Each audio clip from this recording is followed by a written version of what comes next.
It was a typical afternoon at Washington Middle School, a place where 12-year-old Jamal usually felt safe. He loved school, especially the afternoons when he could sit quietly under the big oak tree in the schoolyard. He often brought a book with him to read, and that day was no different. The sun was shining brightly, and a slight breeze rustled the leaves around him. Jamal opened his book, lost in the story, completely unaware that something was about to happen that would turn his day upside down. Across the playground, near the swings, a white woman was standing with her arms crossed. Her name was Mrs. Walker, a parent volunteer at the school who often helped with school events. She had been observing Jamal for a few minutes, and something about him bothered her. He was sitting alone, quiet, and focused on his book. To Mrs. Walker, it looked suspicious. In her mind, a child sitting by himself, especially a black boy like Jamal, might be up to something. She didn't know why he was there alone, but she didn't like it. Mrs. Walker felt uneasy, unsure of what exactly made her feel that way. She had never spoken to Jamal or even really noticed him before.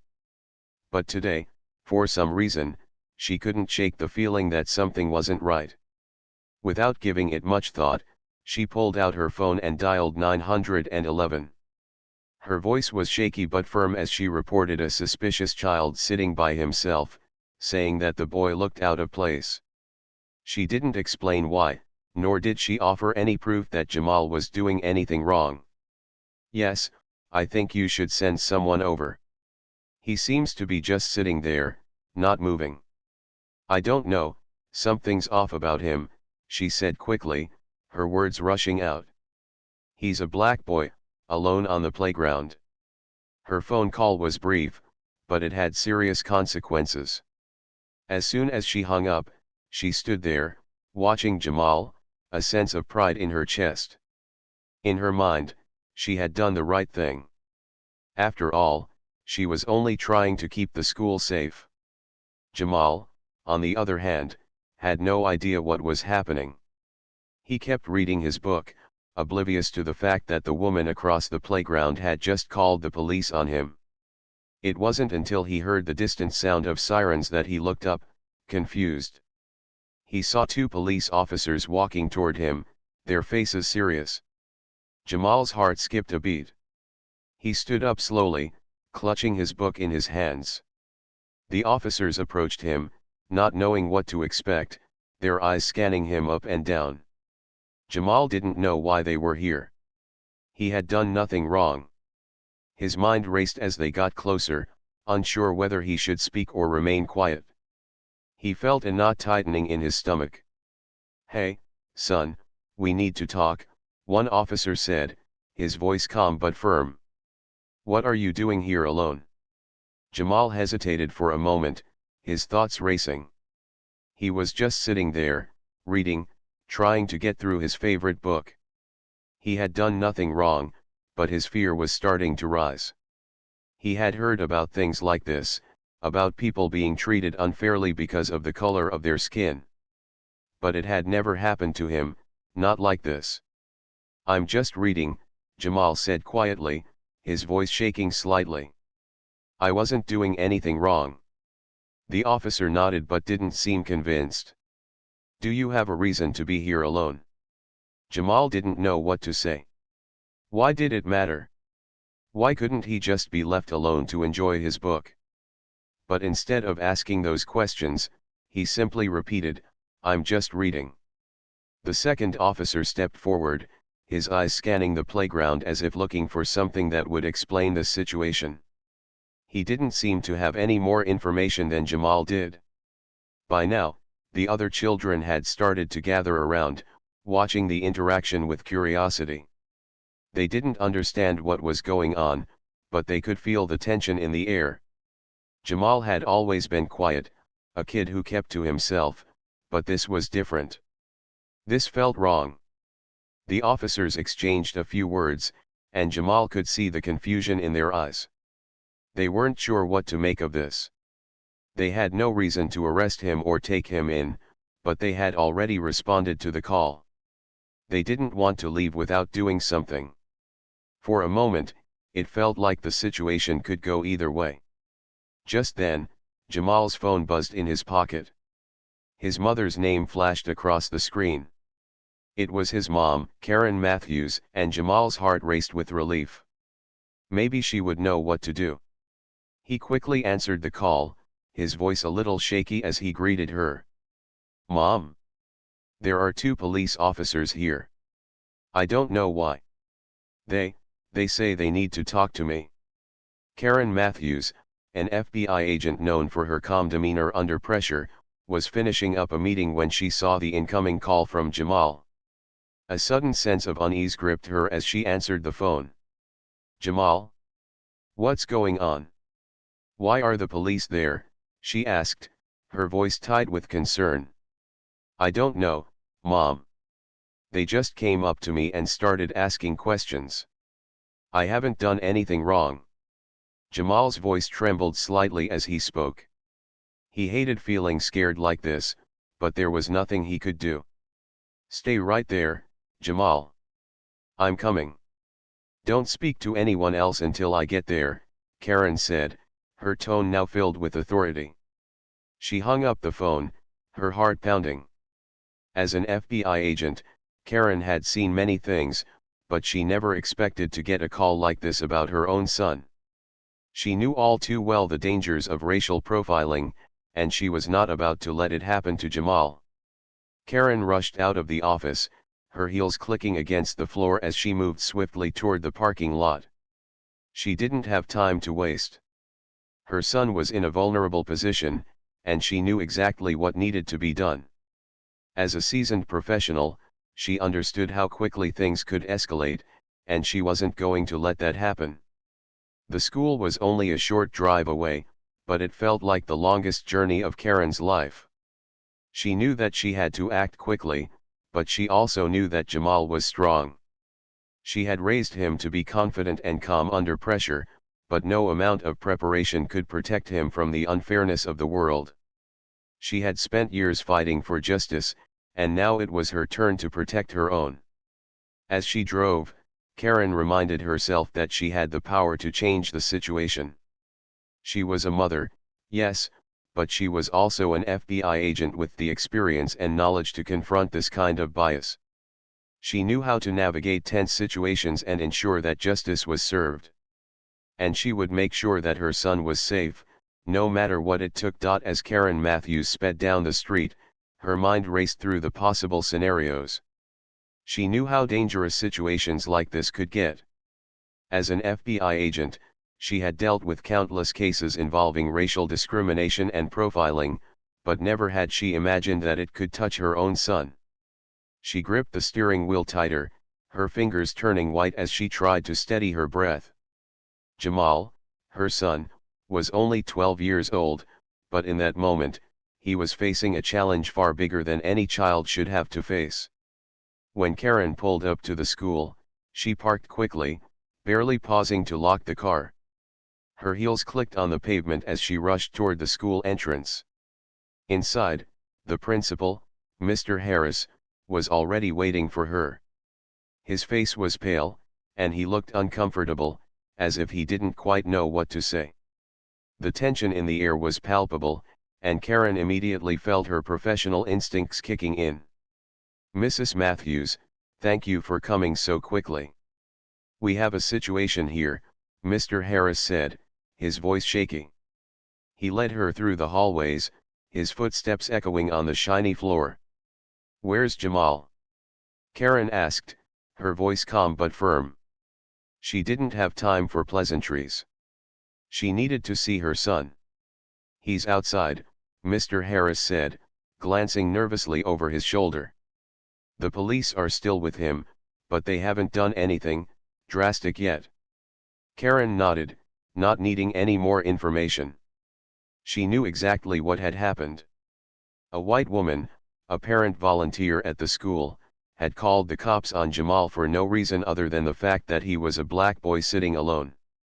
Karen's chest tightened with anger, but she held it in check. She had to stay composed. She had to be calm for Jamal. As she walked out into the playground, the sight that greeted her made her blood run cold. Jamal was sitting on the same bench, surrounded by two police officers. The officers were speaking to him, but Jamal didn't look scared. Instead, he appeared confused and uneasy, his eyes flicking back and forth between the officers and the ground. He had always been a good kid, always respectful and calm, but this situation was beyond his control. The police officers seemed unsure of how to handle Jamal. They weren't sure what they had gotten themselves into. They knew he hadn't committed any crime, but they still had to follow through with the call they had received. They kept asking him the same questions over and over, trying to get him to admit something, anything, that would make sense of this strange encounter. Karen stepped forward, her presence commanding immediate attention. The officers stopped talking and turned to face her. She could see their hesitation, their uncertainty, and for a brief moment, she almost felt sorry for them. They didn't know who they were dealing with. "I'm his mother," Karen said, her voice steady but sharp. "What is going on here?" The officers stood silently for a moment, exchanging glances. One of them stepped forward hesitantly. "Ma'am, we were called to the scene because a parent reported a suspicious child sitting alone. We're just doing our job." Karen's eyes narrowed. "A suspicious child? My son was sitting alone, reading a book. What exactly is suspicious about that?" she asked, her voice dripping with disbelief. The officers looked down, clearly uncomfortable. They had no solid answer. They knew they were in the wrong, but they didn't want to admit it. They had followed procedure, after all. They had responded to the call, and now they didn't know how to back out of the situation. Karen glanced over at the woman who had made the call, standing on the far side of the playground. Mrs. Walker's arms were crossed, her face still full of judgment. She had been watching from the sidelines, probably thinking that she had done the right thing. Karen felt a surge of anger, but she held it back. This wasn't the time to let her emotions take control. "You," Karen said, her gaze locking onto Mrs. Walker. "You called the police on my son." Mrs. Walker froze, her face paling as she realized who Karen was. The sudden recognition hit her like a wave. Karen was no ordinary mother. She was an FBI agent, and she wasn't the kind of person who let things like this slide. Mrs. Walker stammered, her hands shaking as she tried to explain herself. I just thought. I mean, he was sitting alone, and I didn't know what he was doing. I was just trying to keep the school safe," Mrs. Walker said, her voice trailing off as she struggled to find the right words. Karen's eyes never left Mrs. Walker's face. "You assumed that my son was doing something wrong just because he was alone. You didn't know him, you didn't speak to him, and you didn't ask any questions. You just called the police." Karen's voice was calm, but the power behind her words made everyone around her go quiet. The officers shifted uncomfortably on their feet, clearly realizing the gravity of the situation. They had never expected this to turn into something so serious. They had just been doing their job, but they could now see how their actions had hurt an innocent child. I didn't mean to cause any harm," Mrs. Walker said, her voice small now. "I just thought." Karen interrupted her. "You thought he was a threat. And that is the problem. You saw my son, a 12-year-old boy, and assumed he was trouble simply because of his race. You never stopped to think, to ask, to understand. And now, you've put him through this for nothing." The silence that followed was thick and heavy. No one knew what to say. Mrs. Walker looked down, her face flushed with shame. The officers exchanged uneasy glances, clearly unsure of how to handle the situation. They had made a mistake, but they didn't know how to fix it. Karen turned to Jamal, who was still sitting on the bench, looking more confused than ever. She walked over to him and knelt down beside him.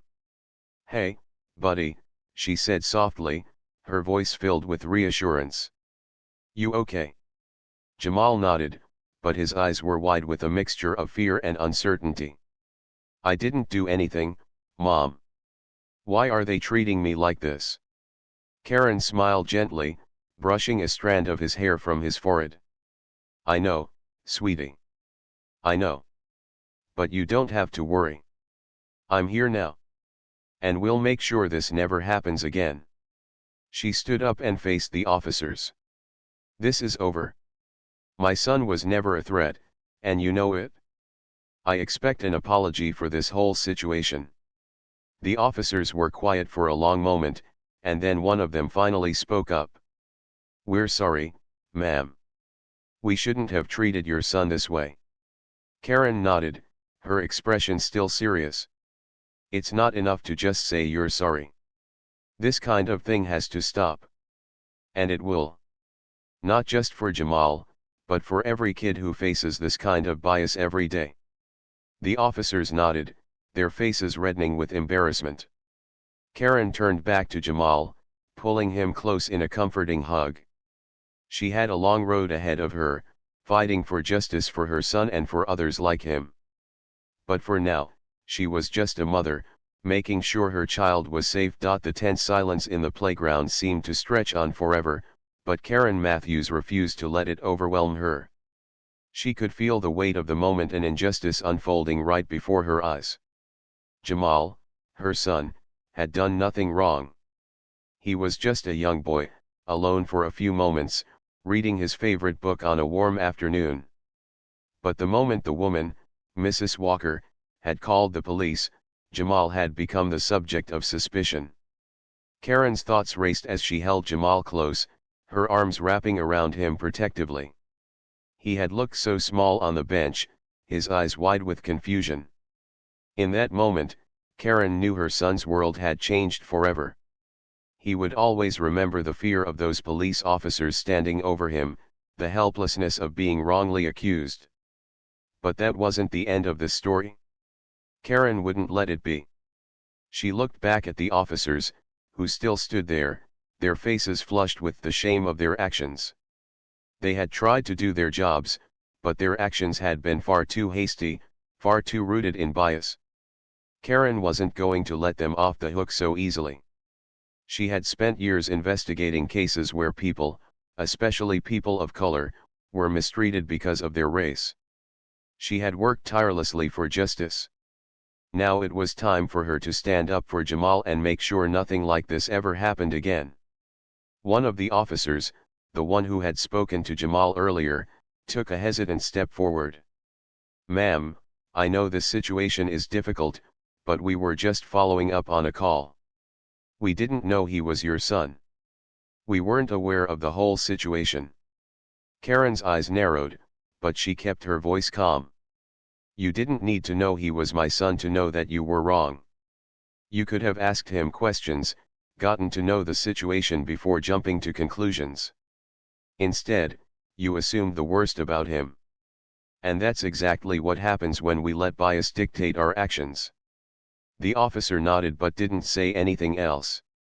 He seemed like he wanted to apologize, but he wasn't sure how. Karen could see the guilt in his eyes, and while it wasn't enough to make up for what had happened, it was a start. The other officer remained silent, his hands tucked into his pockets. Karen wasn't sure if he felt guilty or just embarrassed, but either way, it didn't matter right now. She needed to make sure that this incident was addressed, that the school and the police department learned something from this, and that Jamal's voice was heard. Turning back to Mrs. Walker, who still stood a few feet away, Karen walked over to her. The woman's face was pale, and her hands were shaking as she clasped them in front of her. Karen could see the shame written all over her face, and for a moment, she almost felt sorry for her. Mrs. Walker had no idea the damage she had caused. She had only acted out of fear, fear that was rooted in bias. She hadn't thought about the consequences for Jamal, a young boy who had done nothing but sit and read. You know, Karen began, her voice calm but filled with authority, you can't just call the police on someone because you don't understand them. You don't know Jamal. You don't know his story, his family, or his background. And yet you made a call that could have had dangerous consequences. Mrs. Walker's eyes were wide, and she opened her mouth to speak, but no words came out. She didn't know how to respond. There was nothing she could say to make up for what she had done. "Do you have children?" Karen asked, her voice softer now. Mrs. Walker nodded quickly. "Imagine if your child was treated this way. Imagine if someone called the police because your child was sitting alone, reading a book. What would that do to you? How would you feel?" The woman's face flushed, and for the first time, Karen saw a flicker of regret in her eyes. Mrs. Walker had never considered how her actions might affect Jamal or his family. She had acted on instinct, and now she realized how wrong she had been. I didn't mean." Mrs. Walker stammered, her voice trembling. "I thought I was doing the right thing. I didn't know what else to do." Karen shook her head gently. "That's the problem. You didn't think. You acted out of fear and assumed that Jamal was a threat, just because of the way he looked. That's not the right thing to do. That's why we have to be better, because when we let fear take over, we harm others." Mrs. Walker looked down, her face contorted with shame. She opened her mouth again, but no words came out. Karen took a deep breath, her anger simmering beneath the surface but kept in check. There was no need to continue berating Mrs. Walker. The woman understood now, and that was enough for Karen. Turning back to Jamal, Karen placed a hand on his shoulder and knelt down in front of him. "You're safe now, Jamal," she said softly, her voice filled with warmth and reassurance. "I'm here, and no one is going to hurt you." Jamal nodded slowly, his eyes still wide, but now there was a sense of comfort in them. He trusted his mother. He knew that she would always be there to protect him. The tension in his small frame seemed to melt away as he leaned into her touch, feeling the safety of her presence. Karen stood up, her eyes meeting those of the officers again. "I want an apology from both of you," she said firmly. "Not just for me, but for my son. And I want this incident to be addressed with the school. This cannot happen again." The officers looked at each other before one of them spoke up. "We understand, ma'am. We'll make sure this is handled properly. We'll take responsibility for what happened today." Karen nodded, satisfied for the moment, but she knew this wasn't over. She would follow up with the school and with the police department. She would make sure that Jamal's experience wasn't just a blip on the radar. It needed to be a lesson, a wake-up call for everyone involved. Jamal deserved better, and Karen would make sure he got it. As she turned to leave, holding Jamal's hand in hers, Karen glanced back one last time. Mrs. Walker was standing there, still looking ashamed, but Karen saw something else in her expression, a sense of understanding. Maybe this incident had opened her eyes. Maybe it had shown her how quickly fear and bias could lead to harm. Karen hoped it had. With Jamal by her side, Karen walked out of the schoolyard, knowing that she had fought for her son today. But she also knew that the fight wasn't over. There were more battles to come, but she was ready for them. For Jamal. For every child who had ever been unfairly judged because of the color of their skin. She would keep fighting for them all. As Karen and Jamal walked away from the school, the air felt different, like something had shifted. The weight of the afternoon's events was still heavy, but there was a sense of relief now that Jamal was finally free from the confusion and tension that had surrounded him. Karen could feel the cool breeze against her skin as they made their way toward the car, her thoughts swirling. She wasn't done with this yet. She couldn't be. Jamal was quieter than usual. He walked beside his mother, but his gaze was fixed ahead, his mind still processing what had just happened. Karen could sense the turmoil inside him, even though he wasn't saying much. Jamal had always been a thoughtful child, and now, at this moment, she knew he was thinking about what it meant to be black in a world that often viewed him with suspicion. "Mom, why did they call the police on me?" Jamal finally asked, his voice small and unsure. "I didn't do anything wrong." Karen's heart ached as she heard the question. She had been preparing herself to have this conversation with him, but that didn't make it any easier. She took a deep breath, trying to steady herself, knowing that what she was about to say was important. She needed to give him the truth that was tough, but necessary. "Jamal," she began softly, "sometimes people don't understand. They don't understand who you are or who any of us are. Sometimes they let fear take over, and that fear can make them see things that aren't there." Jamal looked up at her, his brow furrowing. "But why does it always have to be me? Why can't I just be like everyone else? Why do I have to worry about stuff like this?" Karen stopped walking for a moment, pulling Jamal into a gentle hug. She knew this wasn't easy for him to understand. Hell, it wasn't easy for her to explain either. But as his mother, it was her responsibility to help him navigate a world that wasn't always kind or fair. "I wish you didn't have to worry about these things," Karen said, her voice tinged with emotion. "But the truth is, people sometimes treat others differently because of how they look. And that's not your fault. It's never been your fault. But you can change how things go. You have power, Jamal. You have the power to rise above the hate and the fear." Jamal nodded slowly, but the doubt in his eyes didn't fade. He wasn't fully convinced by his mother's words. And how could he be? How could a 12-year-old boy really understand the complexities of the world? Karen knew this was just the beginning of the tough conversations they would have to have as Jamal grew older. He needed to know the truth, but she also wanted to protect his innocence for as long as she could. They reached the car, and Karen helped Jamal into the passenger seat. As she slid into the driver's seat, she noticed the heaviness still in the air. This wasn't just a mother and son moment, it was a moment of realization for them both. Jamal's childhood had just been marked by an experience that would stay with him for the rest of his life. A moment of innocence lost. Karen couldn't take that away, no matter how hard she tried. But what she could do was ensure that this moment didn't define him. She could make sure that Jamal would grow up knowing his worth and knowing that he wasn't alone. He had her. He had his family. And he had the strength to keep fighting, even when the world seemed stacked against him. As Karen started the car and drove away from the school, she felt a renewed sense of purpose. The fight wasn't over. Not by a long shot. She had already planned what to do next. She would take this up with the school board, with the police department. She would make sure that this didn't happen to another child.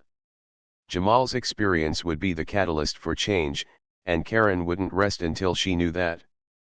But for now, the immediate priority was getting Jamal home and making sure he felt safe. The ride home was quiet. Jamal stared out the window, his mind still wrestling with everything that had happened. Karen respected his silence. She knew he would talk when he was ready. But as they drove through the streets, Karen couldn't help but wonder about the other children who might be going through similar experiences, children who didn't have a mother like her to stand up for them. She thought about the long-term effects of racial bias on young people. How it could erode their sense of self-worth, how it could make them question whether they really belonged in this world. Karen wasn't just angry about what had happened to Jamal. She was angry about the system that allowed things like this to happen every single day. There was so much more work to be done, and she was just getting started. When they pulled into their driveway, Karen parked the car and turned off the engine. She sat there for a moment, collecting her thoughts. Jamal sat beside her, still silent, but she could see that his shoulders had relaxed slightly. He was safe now. But Karen knew that the road ahead would be full of challenges. Jamal would face racism, bias, and injustice in many forms as he grew older, but she was determined to make sure he didn't face it alone. She turned to him, offering him a smile. "You know, Jamal," she said gently, This won't be the last time something like this happens. But I promise you, I will always be here to help you. And together, we'll face whatever comes our way. Jamal turned to look at her, his eyes a little less distant now. Thanks, Mom, he said quietly. I'm glad you're here. Karen smiled, her heart swelling with pride. It was moments like this, small moments of connection, that made everything worth it. She leaned over and ruffled his hair, feeling a warmth inside her. You don't ever have to thank me, Jamal. I'm your mother. I'm here to protect you, and I always will be. With that, they both got out of the car and walked into the house together. Karen knew that the journey they had ahead of them would be tough, but she was ready. For Jamal. For every child who faced injustice. For the world that needed to change. And she would keep fighting until it did. The next few days passed slowly for Jamal and Karen, both still carrying the weight of what had happened at the school. While Jamal seemed to return to his normal routine, playing basketball with friends, finishing his homework, Karen knew that something inside him had changed. She could see it in the way he held himself a little more cautiously, the way he looked at people just a bit differently now. The innocence he once had was no longer untouched, and it weighed heavily on her heart. But Karen also knew that she couldn't let Jamal dwell in the hurt for too long. As his mother, she had to be his guide through this difficult process, showing him that even though the world could be harsh, there was always a way forward. She had to keep reminding him of the strength inside of him. One evening, after dinner, Karen decided it was time to have a conversation. They were sitting in the living room, the soft light of the lamps casting a warm glow over the space. Jamal was on the couch, fiddling with his phone, his attention not entirely on his mother. But Karen knew that this was the moment. She had to reach him, even if he wasn't ready to talk. Jamal, we need to talk, Karen said gently, her voice calm but serious. Jamal looked up at her, setting the phone down on the coffee table. She could see the hesitation in his eyes, but she wasn't going to let him withdraw. This conversation was necessary. About what happened at school, he asked quietly, his voice low. Yes, Karen replied. She sat down beside him on the couch, her hands folded in her lap. I know it's been hard, and I know you're still processing everything. But I want you to understand something, Jamal. Jamal sat up a little straighter, his expression becoming more focused. He knew his mother well enough to understand that when she spoke like this, it was important. She wasn't just talking about the situation, it was about something bigger, something he needed to grasp. You've been through something that no child should ever have to face, Karen began. But I want you to know that what happened doesn't define you. What matters is how you move forward. This is just one of many moments in your life, but it doesn't have to control the rest of your story. Jamal nodded slowly, his eyes still thoughtful but filled with uncertainty. But why do people see me like that, Mom? Why do they think I'm a threat just because I'm black? Karen's heart ached at the question. She had known this day would come, the day when Jamal started to ask the hard questions, the questions that many black children had to ask far too early in their lives. Jamal, the world isn't always fair. People have biases, whether they realize it or not. Sometimes, it's based on the color of your skin. Sometimes, it's because of where you live, or how you speak, or what you look like. But none of that makes you any less valuable or any less important. You are not what others think of you. You are who you choose to be. Jamal looked at her, his brow furrowing. So, I'm just supposed to ignore it when people treat me like that? Karen sighed softly, the weight of his words settling in her chest. No, Jamal. You don't have to ignore it. But you also don't have to let it stop you. People might treat you unfairly, but you don't have to let that shape who you are or what you believe about yourself. The truth is, you have the power to rise above it. You don't have to let other people's fear or hatred control your life. You get to decide how you respond. Jamal was silent for a moment, processing what his mother had said. Karen watched him closely, her heart swelling with pride and sorrow at the same time. Jamal was growing up, but he was also carrying a heavy burden, a burden that no child should have to bear. I don't want to be scared all the time, Mom, Jamal said quietly. But what if it happens again? What if people keep doing things like that? Karen's eyes softened. She reached out and placed a hand on his shoulder. I won't let it happen again without standing up for you, Jamal.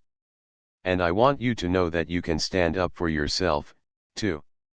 You don't have to be scared. You have a voice, and when the time is right, you can use it. But remember, Jamal, you don't have to fight every battle. Some battles are worth fighting, and some are better left behind. What matters is how you carry yourself through it all. Your strength comes from within. And I'll always be here to support you. Jamal nodded slowly, his expression still uncertain but a little more hopeful. I don't want to be like them, Mom. I don't want to treat people like they treated me. Karen smiled warmly, pride filling her chest. You won't, Jamal. You have too much heart. You're better than that. Over the next few weeks, Karen followed through on her promise. She contacted the school and the police department, making sure that Jamal's experience was not brushed aside. She demanded accountability for the actions that had led to her son being wrongly accused. She pushed for a meeting with the school board to discuss better training for staff, particularly when it came to recognizing and combating racial bias. Karen wasn't just fighting for Jamal, she was fighting for every child who might be overlooked, misunderstood, or unjustly targeted because of the color of their skin. As time passed, Jamal began to feel a sense of empowerment. The incident at school, though painful, had ignited something inside him. He wasn't the same boy he had been before. He had learned that even when the world treated him unfairly, he had the power to respond with dignity, strength, and courage. He had his mother's support, but he also had his own resilience to rely on. One afternoon, as Jamal was walking home from school, he saw a boy his age sitting alone on a bench in the park. The boy was reading a book, just like Jamal had been that day at school. Jamal hesitated for a moment, then walked over to him. Hey, are you okay? Jamal asked, sitting down next to the boy. The boy looked up, startled, then nodded. Yeah, just thinking. Jamal smiled. I get it. I like to think when I'm reading, too. The boy smiled back, and for a moment, they both sat in silence, just two kids who understood the need for quiet moments in a world that could be so loud. Jamal had learned that sometimes, all it took was a simple gesture of kindness to make a difference. As Karen watched from a distance, she knew that this was the beginning of something new for Jamal. He was still growing, still learning, but he was becoming stronger every day. Karen felt a deep sense of peace knowing that her son was finding his way in a world that wasn't always kind. She would continue to fight for justice, to challenge the systems that allowed this kind of discrimination to exist. But for now, she was content to watch her son take the first steps in shaping his own future, one where he would never let the bias of others define who he was.